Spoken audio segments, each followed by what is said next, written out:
గురుభ్యో నమ. గురుబ్రహ్మ గురువిష్ణు గురుదేవ మహేశ్వర గురు సాక్షాత్ పరబ్రహ్మ తస్మై శ్రీ గురవే నమ. సదాశివసమారంభం వ్యాసశంకర మధ్యమాం ఆస్మదాచార్య పర్యంతం వందే గురు పరాం.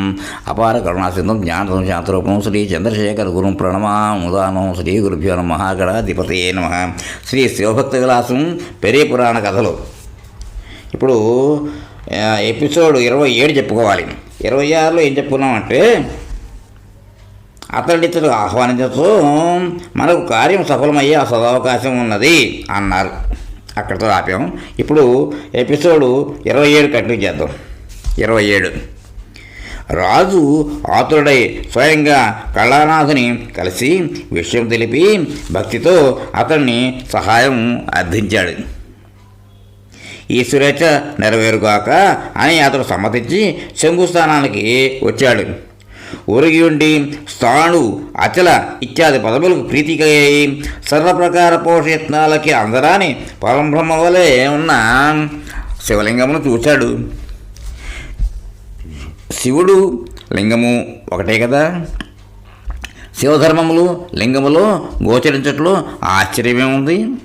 కాళానాథుడు ఎంత శ్లాతుడై భస్మరుద్రాక్ష శివచిహ్నాల అలంకృత శరీరుడై నియమదీక్షాదక్షుడై నిష్ణా నిర్వర్తత జప పరాయణుడై పరిశుద్ధ అంతరంగుడై ఓ పరమేశ్వర, నీవి వక్రత్వమును వీడి నీ యథాపూర్వపు మోహనరూప వైభవోపేత రూపమును అవతరింపము అని ఎన్ని విధాలు ప్రార్థించినా శివలింగము ఔన్నత్యాన్ని చెందలేదు. అతడు ఇలా తలపోశాడు. ప్రభు, ఈ ఉప్పచప్పని ప్రార్థనలకు నీవెలా లొంగుతావు? విని విని విసిగి చెంది ఉంటావు. మంచి ఘాటైన లోక విరుద్ధమైన పంతములు పరిశ్రమలు ప్రయోగములు చేస్తే కానీ చప్పబడిపోయిన నీ నాలుకకు రుచించదు. నిద్రించే నీ హృదయంను రేకెత్తించలేము. సరే, ఈ కొంగొత్త వేడుకను చూచి ఆనందించము అని చెప్పి ఒక బలమైన తాటిని శివలింగములకు ముడివేసి రెండో వైపు తన మెడకు ఉచ్చువల వేసి లింగమును లాగసాగాడు. శంకరా, నీ లింగమును నిటారుగా చెయ్యి. ఈ వంకర్లు మాకు నచ్చవు, వింటివా?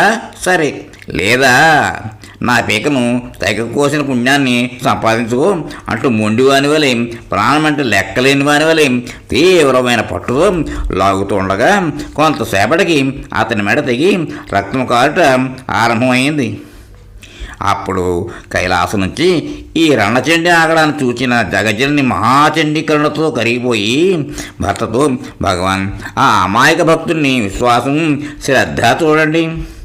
అతని కోరికే లోక ప్రయోజనం కొరకే కదా, వెంటనే దాన్ని పూర్తి చేయండి. దయాసాగర, లేనిచో మరణించగలడు అన్నది. అంత మహాదేవుడు నీ ఆతృతే కానీ అతడు ఉపయోగించే తాడు కంఠంను తుంచేటంత బలమైనది కాదులే తల్లి, ఇంకొంచెంసేపు వేడుకు చూద్దాం అని మినకొండిపోయాడు. అది చూసిన దేవి దుర్గాదేవి ముఖ కవళికలు పులుముకుని, మీరు అట్లే రాయి వలె కూర్చున్నాడండి, అతడు హరి అని అనగలడు అని రెట్టించగా శివుడు వెంటనే తన లింగమును యథాప్రకారము నిటారుగా చేసేశాడు. కళానాథుని మెడచుట్టు ఉన్న తాడు విడిపడి పుండు అదృశ్యం అయిపోయింది. ఈ అద్భుత సంఘటన చూసిన వారు అక్కడ చేరిన అశేష ప్రజానీకము మహదాశ్చర్యము ఆనందభరితులై హరహర మహాదేవా అంటూ ఆకాశము శివమయము తీసేశారు. చోళనాథుని సంతోషములకు అంతులేదు. కళానాథుని ఆనందరెదుట సన్మానించి పాదపూజ చేసి, భక్తాగ్రణి, తమకే విధముగా నా కృతజ్ఞతలు తెలపగలను. కళానాథుడు, ప్రభు సత్తమా, ఇతడుకు తేబడిన ఏనుగులన్నిటినీ ఈ ఆలయ కైంకర్యానికి ఉంచితే మహావైభవం వెల్లివిరుస్తుంది. అవి లింగాభిషేకములకు నదీ జలము తెచ్చుటకు అట్లే ఇతర సేవలకు వినియోగింపబడగలవు అని కోరాడు. అతని లోకోపకారకమైన నిస్వార్థపూరితమైన సంకల్పము మహారాజు మనసారా అభినందించి వానితో పాటుగా అనేక అగ్రహారములను క్షేత్రములను శివసేవకై దానం చేసి శివకృపకు పాత్రుడయ్యాడు. ఆరాధన మూలా నక్షత్రం శ్రావణ అంటే ఆవణి మానవిక్రముడు. ఇంకో కథ ఆయనది అనమాట, ఇంకో భక్తుడు అనమాట. మానవిక్రముడు శ్రీ అగస్త్యుడు చెప్తున్నాడు. శ్రీభక్త శిఖామణులు ముచ్చటబడిన వస్తువులను సంతోషముగా సమర్పించు సజ్జనులు పార్వతీపతి అనుగ్రహమునకు పాత్రులై చరమ పురుషార్థమును పొందెదరు. మహేశ్వరులచే ప్రవర్తించబడు ఈ ఇతిహాసమును విన్నవారికి పాపములు నశించును. కంజ నదీపురం అనే నగరము సర్వసంపదలకు ఆస్పదమై షడంగ వేదాంత శాస్త్రజ్ఞాన పండితులకు నిలయమై వెలుగుతూ ఉండేది. అక్కడి సువిశాలమైన సరోవరములు రంగురంగుల తామర, కలువ మొదలైన పుష్పాలతో కిక్కిరిసి అమృతం వంటి జలాలతో సమృద్ధమై ఉంటాయి. పూతోటల్లో తేనెను కడుపారా తాగి వత్తెక్కిన తుమ్మెదచి ఝంకారములు ఓంకారనాదమై ఊరంతటా నినదిస్తుంది. మునుల ఆశ్రమాల్లో నిర్భయంగా సంచరించిన లేడి పిల్లలు వారు ప్రేమతో తినిపించే ఆహారం స్వీకరిస్తుంటాయి. నిర్ణీతమైన 6 కాలాల్లోనూ గాత్రశుద్ధి గల బ్రాహ్మణులు శతరుద్రీయ మహామంత్రాన్ని జపించడం చేత శివలోకం అతట ఆవిష్కరింపబడి ఉంటుంది. తీరిక సమయాల్లో పండితులు వాదోపాదాలను పెంపుడు చిలకలు అనుకరిస్తూ ఉంటాయి. ఆ నగరంలోని 4 వర్ణముల వారు సహకార సౌభ్రాతృత్వంతో నివసిస్తూ ఉంటారు. భక్తులచే తుష్టి నందిన అంటే సంతృప్తులు పొందిన సదాశివుడు అక్కడ తిష్ట వేసుకుని ఉంటాడు. ఆ దేశమును పాలించు ప్రభు నిత్యానదాన వ్రతదీక్షా సంపాదిత యశోవైశాల్యం చేత అతడు ఖ్యాతి చెందాడు. మానవులోను విక్రములోను అతడు ఇంద్ర సమానుడు చేత అతనికి మానవిక్రముడు అని పేరు వచ్చింది.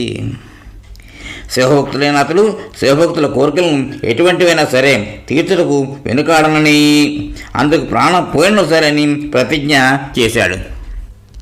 కళావతి అతని భార్య సూర్యుని తేజమైన పద్మిని ఛాయా ఉషలోలే అతనికి ప్రాణసఖి ఉండేది. అన్ని విధముల సంపూర్ణమైన వారికి సంతానం లేకపోవటం వారికి నిరంతర చింతనకు కారణమైంది. దేనిని పరమేశ్వరు నుంచి కోరని వారు సంతానం కోసం దేవదేవుని ఆశ్రయించారు. ప్రీతి చెందిన చంద్రశేఖరుడు అతనికి దర్శనమిచ్చి, రాజా, నీకు కుమార్తె కలుగును అని చెప్పాడు. అంధుడికి దృష్టి వచ్చినట్లు అయింది. రాజదంపతులకు అతి కాలంలోనే వారికి మిసమిసలాడు బంగారు ఛాయతో పాప పుట్టింది. 16వ నాడు జాతకర్మం నిర్వహించి తల్లిదండ్రులు ఆ పాపకు సుకేసి అని పేరు పెట్టారు. నీవు దిష్టి తాయెత్తుల వల్ల వస్తాయి. ఒక్క మాటలో ఆమె ప్రకృతికాంత ముచ్చటబడి కన్నా లావణ్యహరి అట్టి సౌందర్యాధిదేవతను కలికాముడను ఇక్కడ చెప్పాను. అక్కడికి గొప్ప వీడిన శివభక్తులతో పెళ్లి చేయుటకు తండ్రిని నిశ్చయించి ముహూర్తమును పండితులు నిర్ణయింపగా ఆహ్వాన పత్రికలను దేశంలోకి పంపి తన దేశమంతా ప్రకటించాడు. సరే, శుభముహూర్తంలో ఆహ్వానింపడిన పెద్దలందరూ కళ్యాణ మంటపం ఉన్న విశాలమైన భవనం చేరుకుని ఉచితాసనంలో కూర్చున్నారు. నగరం అంతా అగరధూపం ముక్కుపుటాలకు విడుదల చేసింది. ఎక్కడ చూసినా అలంకారాలు, వాద్య సంగీతాలు, రంగురంగుల జెండాలు, గుంపులుగా పెళ్లి వైభవాన్ని చర్చించుకునే జనం. పెళ్లి కుమారుడు కలికాముడు నానావిధుల విభూషణ భూషితుడై తన బంధు పరివారంతో అలంకరింపబడిన పట్టపటేనును ఎక్కి కళ్యాణ మందిరానికి వేయించేశాడు. మానవిక్రముడు అతనికి ఎదురేగి వేదికపై తోడుకుని వెళ్ళాడు. నూతన వధూవరులు ఒకే ఆసనంపై పక్కనే రతిమన్మధుల వలె కూర్చునగా చూచిన జనులు అందరూ అమిత ఆనందాన్ని పొందారు. అప్పుడు అక్కడ ఒక వీరమహేశ్వరుడు హఠాత్తుగా అందరి నడుమ గోచరించాడు. ఒళ్ళంతా తెల్లడి విభూతి పూసుకుని మహోన్నతమైన జటాజటును కపర్ధముగా చేసి దాన్ని గవ్వలదండ చేత బంధించేశాడు. చెవులకి శుద్ధ స్ఫటికం పొందిన కుండలాలు, చేతిలో కపాలం, మరియు చేతిలో పరసు, భుజం మీదుగా 5 వరుస పూసల దండాలు, సనాతనమైన కౌపీనం, పైన పురాతనమైన గాంత. ఈ అలంకారములు పరికరములు అతనికి దృఢమైన శరీరంలో తగినట్లున్నాయి. అతని వర్చస్సు భీతిని సంప్రీతిని కొలుపుతూ వింతగా ఉంది. అతనిలో క్రౌర్యము ఏమాత్రం కానవచ్చట్లేదు. మరి చూపర్లకు ఏలను అభయం. భీషోదయతి సూర్య, ఇతనికి భయపడి సూర్యుడు వెలుగుతాడు అనగా ఇక మిగిలిన వారి పాట ఏమిటి? మానవిక్రముడు అతనికి ఉచితాసనం ఇచ్చి పూజించి సత్కరించబోయి అతడకు అరుదించిన కారణం అడిగాడు. మహేశ్వరుడు కామ్యార్థులను తెలపగా రాజు తాము అడిగింది ఇయ్యగలను అని తెలిపాడు. ఇక్కడితో ఈ ఎపిసోడ్కి విరామం ఇద్దాం, తర్వాత కంటిన్యూ చేద్దాం. స్వస్తి.